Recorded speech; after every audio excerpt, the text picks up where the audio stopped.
আপনি দেখছেন news Bengal 24 YouTube channel. ইতিমধ্যে বেরিয়ে আসলো আজকের বাছাই করা 60টি তাজা খবর। প্রত্যেকটা খবর আপনার জন্য অত্যন্ত গুরুত্বপূর্ণ হবে, তাই খবরগুলি শুরু থেকে শেষ পর্যন্ত দেখবেন। আপনার কাছে ছোট্ট একটা অনুরোধ, ভিডিওটি দিয়ে একটা লাইক করবেন, আর চ্যানেলে নতুন থাকলে অবশ্যই চ্যানেলটিকে সাবস্ক্রাইব করে পাশে আসা ঘন্টাটা চেপে দেবেন এই রকম লেটেস্ট ও ট্রেন্ডিং খবরগুলি সবার আগে পাওয়ার জন্য। শুরুতেই চোখ রাখবো প্রথম খবরের দিকে। ওরা ক্ষমতায় আসলে কি করত কল্পনা করে কেঁপে উঠি। বিজেপির নবান্ন অভিযানকে নিশানা অভিষেকের। বিজেপি ক্ষমতায় এলে কি করত তা ভাবলে কেঁপে উঠি। এদিন বিজেপির নবান্ন অভিযানকে কেন্দ্র করে এদিন এহেন ভাষাতেই কটাক্ষ ছুড়ে দিলেন তৃণমূল কংগ্রেসের সর্বভারতীয় সাধারণ সম্পাদক অভিষেক বন্দ্যোপাধ্যায়। একই সঙ্গে গোটা দেশবাসীর উদ্দেশ্যে বিজেপিকে প্রত্যাখ্যান করার আহ্বান জানালেন তিনি। এদিন তৃণমূল কংগ্রেসের দুর্নীতি এবং অপশাসনের বিরুদ্ধে নবান্ন অভিযানের ডাক দেয় গেরুয়া শিবির। সেই ঘোষণা মতো সকাল থেকেই শহরের পাশাপাশি জেলায় জেলায় ধুন্ধুমার পরিস্থিতির সৃষ্টি হয়। একদিকে গণ্ডগোলের জেরে যেমন বহু বিজেপি কর্মী সমর্থকদের আটক করা হয়, আবার অপরদিকে বিরোধী দলের নেতাকর্মীদের বিরুদ্ধে পুলিশকে আহত করার অভিযোগ ওঠে। সব মিলিয়ে সারাদিন ধরেই সরগরম থাকে বঙ্গর রাজনীতি। আর এদিন সেই প্রসঙ্গে হাতিয়ার করে আক্রমণ সানালেন অভিষেক বন্দ্যোপাধ্যায়। এদিন তৃণমূল নেতা টুইট করে লেখেন, আমাদের আনন্দ নগরীতে বিজেপি গুন্ডারা কি করলো তা বাংলা সহ গোটা দেশ দেখলো। ওরা যদি ক্ষমতায় আসে তাহলে কি করতো তা কল্পনা করেই কেঁপে উঠি। বাংলা ওদেরকে প্রত্যাখ্যান করেছে, এই জন্য সকলকে ধন্যবাদ। এরপরেই ভারতবাসীর উদ্দেশ্যে বিজেপিকে প্রত্যাখ্যান করার আহ্বান জানান অভিষেক বন্দ্যোপাধ্যায়। একই সঙ্গে তৃণমূল কংগ্রেস সর্বভারতীয় সাধারণ সম্পাদক একটি ভিডিও পোস্ট করেছেন, যেখানে পুলিশের গাড়ি ভাঙচুর করার পাশাপাশি সেখানে আগুন জ্বালাতে দেখা গিয়েছে বিজেপি পদাধিকারীদের বেশ কয়েকজনকে। উল্লেখ্য, এদিন নবান্ন অভিযানকে ঘিরে শাসক বনাম বিরোধী দ্বন্দ্ব চরমে ওঠে। সকাল থেকেই একাধিক প্রান্তে গণ্ডগোলের পাশাপাশি একদিকে যখন শুভেন্দু অধিকারী থেকে শুরু করে লকেট চট্টোপাধ্যায়কে আটক করা হয়, আবার অপরদিকে রাস্তায় অবরোধে বসে পড়েন বিজেপি রাজ্য সভাপতি সুকান্ত মজুমদার। পরবর্তীতে বিজেপির মিছিলকে কটাক্ষ করে মুখ্যমন্ত্রী বলেন, বেলুন ফুটো হয়ে গিয়েছে, ওদের মিছিলে লোক হয়নি। আবার বিজেপি নেতা মন্ত্রীদেরও একাধিক বিতর্কিত মন্তব্য করতে দেখা যায়। এর মাঝেই অভিষেকের টুইট সেই দণ্ডকে বৃদ্ধি করতে অনুঘটকের কাজ করবে বলেই মনে করা হচ্ছে। নবান্ন অভিযানে দারুণ খুশি দিল্লি, বড় সার্টিফিকেট পেলেন শুভেন্দু ও দিলীপরা। এতদিন অন্তর্কলহ এবং আন্দোলন বিমুখতার জন্য বঙ্গ বিজেপি নেতাদের উপরে খুব একটা প্রসন্ন ছিলেন না দলের কেন্দ্রীয় নেতারা, কিন্তু মঙ্গলবার নবান্ন অভিযানের পর বিজেপি কেন্দ্রীয় নেতাদের কাছে দিলীপ শুভেন্দু সুকান্তদের নম্বর অনেকটাই বেড়েছে। এদিন দিল্লিতে রীতিমতো সাংবাদিক বৈঠক করে নবান্ন অভিযানকে সফল বলে দাবি করে বঙ্গ বিজেপি নেতারা।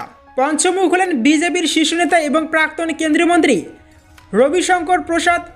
একই সঙ্গে মমতা বন্দ্যোপাধ্যায়কে হুঁশিয়ারি দিয়েছেন তিনি। রবিশঙ্করের কথায়, যেভাবে পুলিশ এবং তৃণমূলের বাধা উপেক্ষা করে নবান্ন অভিযান সফল হয়েছে তার জন্য শুভেন্দু অধিকারী, দিলীপ ঘোষ, সুকান্ত মজুমদারের নিয়ে বিজেপি কেন্দ্রীয় নেতৃত্ব রীতিমতো গর্বিত। মঙ্গলবার বিজেপির নবান্ন অভিযানকে ফ্লপ বলে দাবি করেছিল তৃণমূল, পাল্টা পুলিশের বিরুদ্ধে বিজেপি নেতাকর্মীদের বিনা প্ররোচনায় মারধরের অভিযোগ তুলেছিলেন শুভেন্দু, দিলীপরা। এদিন বঙ্গ বিজেপি নেতাদের পাশে দাঁড়িয়ে রবিশঙ্কর প্রসাদ বলেন, তৃণমূলে উত্তরাধিকার নিয়ে লড়াই চলছে, তাই সেদিক থেকে নজর ঘোরাতেই বিজেপি কর্মী নেতাদের উপরে অত্যাচার করা হয়েছে। মমতা বন্দ্যোপাধ্যায়কে বলতে চাই, আপনি যত অত্যাচার করবেন বিজেপি তত বাড়বে। মঙ্গলবার নবান্ন অভিযান শেষ হতে না হতেই শুভেন্দু অধিকারী, সুকান্ত মজুমদারদের ফোন করেছিলেন দলের সর্বভারতীয় সভাপতি জেপি নাড্ডা।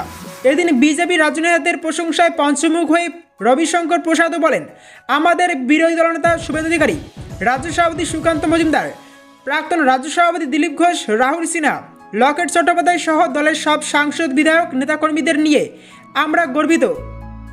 যেভাবে তারা পুলিশের সব বাধা উপেক্ষা করে তারা লড়াই করছেন তাতে আমরা গর্বিত।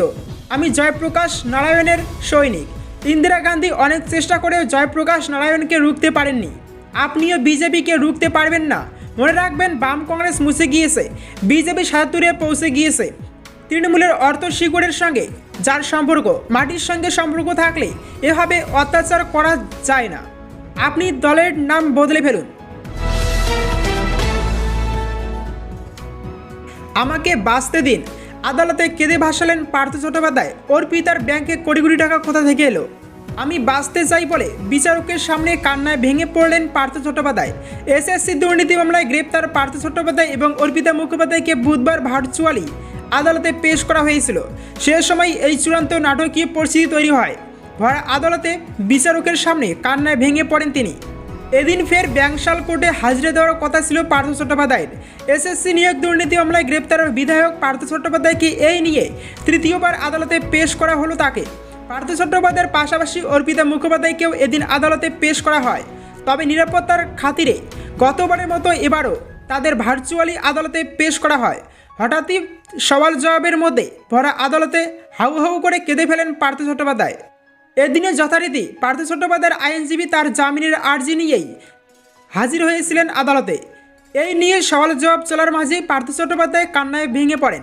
কাঁদতে কাঁদতেই তিনি বিচারককে বলেন, আমার বাড়িতে 30 ঘন্টারও বেশি ছিল ইডি, কিছু পাইনি। আমি একজন জনপ্রতিনিধি, আমিও আইনজীবী, এলএলবি ডিগ্রি আছে, আমি ইকোনমিক্স অনার্স পিএইচডি স্কলারশিপ পেয়েছিলাম, দীর্ঘদিন মন্ত্রী ছিলাম, তার আগে বিরোধী দলনেতা ছিলাম। কেউ আমার সম্পর্কে এরকম অভিযোগ করেনি। বিচারক পার্থ চট্টোপাধ্যায়ের কাছে জানতে চান তিনি কি জামিন চান। তার প্রেক্ষিতে বিধায়ক কান্না ভেজা গলাতেই বলেন, স্যার দয়া করুন, স্যার দয়া করে আমাকে শান্তিতে বাঁচতে দিন। এদিন আবারও আদালতে পার্থ চট্টোপাধ্যায় দাবি করেছেন তিনি রাজনৈতিক চক্রান্তের শিকার। প্রসঙ্গত উল্লেখ্য, এর আগে জোকা ইএসআই হাসপাতালে স্বাস্থ্য পরীক্ষা করতে নিয়ে যাওয়ার সময়ও একই দাবি করেছিলেন পার্থ চট্টোপাধ্যায়। তিনি দাবি করেছেন অর্পিতার বাড়ি থেকে উদ্ধার হওয়া 50 কোটি টাকা তার নয়, কার টাকা কোথা থেকে এলো সব ক্রমশ প্রকাশ পায় বলে জানিয়েছিলেন তিনি। তারপরে আবারও বুধবার আদালতে একই দাবি করেছেন পার্থ চট্টোপাধ্যায়। এসএসসি দুর্নীতিকাণ্ডে গ্রেপ্তারের পর স্বাস্থ্য পরীক্ষা করতে নিয়ে যাওয়ার সময় জোকা ইএসআই হাসপাতালে কান্নায় ভেঙে পড়েছিলেন অর্পিতা মুখোপাধ্যায়। বুধবার আদালতে ভার্চুয়াল শুনানির সময়ও কান্নায় ভেঙে পড়েন অর্পিতা। তার দুটি ফ্ল্যাট থেকে 50 কোটি টাকা উদ্ধার করে ইডি। উদ্ধার হয়েছে প্রচুর সোনার গয়নাও। এদিকে আবার অর্পিতার একাধিক ব্যাংকের অ্যাকাউন্টে 5 কোটি টাকার সন্ধান মিলেছে। সেই টাকা তার নয় বলে দাবি করেছেন অর্পিতা। টাকা কোথা থেকে এলো তা তিনি জানেন না বলে আদালতে দাবি করেন। একটার বদলে দুটো মারব, চুরি পড়ে বসে নেই, বিজেপিকে হুঁশিয়ারি দিয়ে ফের বিতর্কে উদয়ন গুহ। ফের বেফাঁস উত্তরবঙ্গ উন্নয়ন মন্ত্রী উদয়ন গুহ। এবার একটা মারের বদলা নিতে দুটো মারার নিদান দিলেন তিনি। মন্ত্রীর এই মন্তব্যের তীব্র নিন্দা করেছেন স্থানীয় বিজেপি নেতারা। জানা গিয়েছে মঙ্গলবার শীতলকুচিতে তৃণমূলের তরফে একটি সভার আয়োজন করা হয়েছিল। সেখানে গিয়েছিলেন রাজ্যের মন্ত্রী উদয়ন গুহ। সেই অনুষ্ঠান থেকেই বিজেপিকে হুঁশিয়ারি দেন তিনি। বলেন, আমাদের ছেলেদের মারলে আমি চুপ করে বসে থাকবো না, হাতে চুরি পড়ে বসে নেই। তিনি আরও বলেন, ওরা একটা মারলে আমরা দুটো মারব, এটা যেন মনে থাকে। অর্থাৎ কর্মীদের মনোবল চাঙ্গা করতে গিয়ে তাদের আক্রমণের নিদান দিলেন তিনি। মন্ত্রীর এই মন্তব্যে দানা বেঁধেছে বিতর্ক।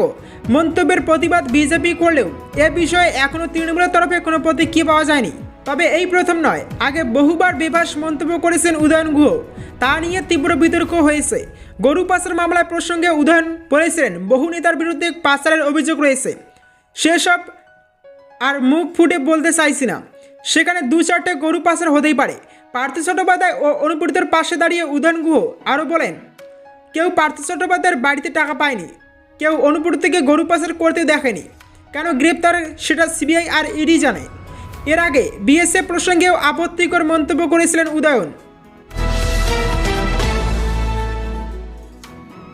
নবান্ন অভিযানে অশান্তি নিয়ে রিপোর্ট তলব হাইকোর্টের। বিজেপির বিরুদ্ধে অভিযোগ পুলিশেরও। বিজেপির নবান্ন অভিযানকে কেন্দ্র করে বিজেপি কর্মী ও পুলিশের মধ্যে খণ্ডযুদ্ধে মঙ্গলবার উত্তপ্ত হয়ে উঠেছিল কলকাতা শহর। ওই অভিযানে অশান্তি নিয়ে এবার রাজ্যের স্বরাষ্ট্র সচিবের কাছে রিপোর্ট তলব করল কলকাতা হাইকোর্ট।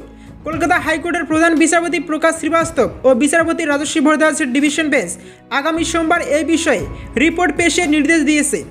একই সঙ্গে আদালত নির্দেশ দিয়েছে রাজ্য সরকার যেন বিজেপির পার্টি অফিসের নিরাপত্তা সুনিশ্চিত করে।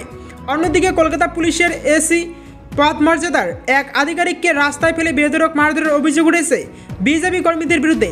সেই ঘটনায় ইতিমধ্যে থানায় অভিযোগ দায়ের করা হয়েছে পুলিশের তরফে। কলকাতা হাইকোর্ট আরও নির্দেশ দিয়েছে, নবান্ন অভিযানের কর্মসূচিকে কেন্দ্র করে কাউকে অপ্রয়োজনীয়ভাবে গ্রেপ্তার বা আটক করা যাবে না। প্রসঙ্গত মঙ্গলবার নবান্ন অভিযানকে কেন্দ্র করে রণক্ষেত্র হয়ে ওঠে হাওড়া ও কলকাতা। ওই দিন বিকেলেই কলকাতা হাইকোর্টে দ্বারস্থ হন বিজেপির আইনজীবীরা। মামলা দায়ের করলে প্রধান বিচারপতির ডিভিশন বেঞ্চ এই নির্দেশগুলি দেন। মঙ্গলবার বিজেপির নবান্ন অভিযানে কলকাতা পুলিশের অ্যাসিস্ট্যান্ট কমিশনার পদ মর্যাদার আধিকারিক দেবজিৎ চট্টোপাধ্যায়কে রাস্তায় ফেলে বেধড়ক মারধরের অভিযোগ ওঠে বিজেপি কর্মীদের বিরুদ্ধে। মহাত্মা গান্ধী রোডের কাছে মঙ্গলবার দুপুরে তাকে একা পেয়ে মারধর করেন গেরুয়া শিবিরের কর্মীরা। আহত অবস্থায় তাকে এসএসকেএম হাসপাতালে নিয়ে যাওয়া হয়, সেখানে তার চিকিৎসা চলছে। এই ঘটনায় বড়বাজার থানায় অভিযোগ দায়ের করে ঘটনার তদন্ত শুরু করেছে পুলিশ। মঙ্গলবার সিসি ফুটেজ দেখে অ্যাসিস্ট্যান্ট কমিশনারদের মারধরের ঘটনায় জড়িত থাকার অভিযোগে 4 জনকে গ্রেপ্তার করেছে তদন্তকারীরা। ধৃতদের বুধবার ব্যাংশাল আদালতে তোলা হয়।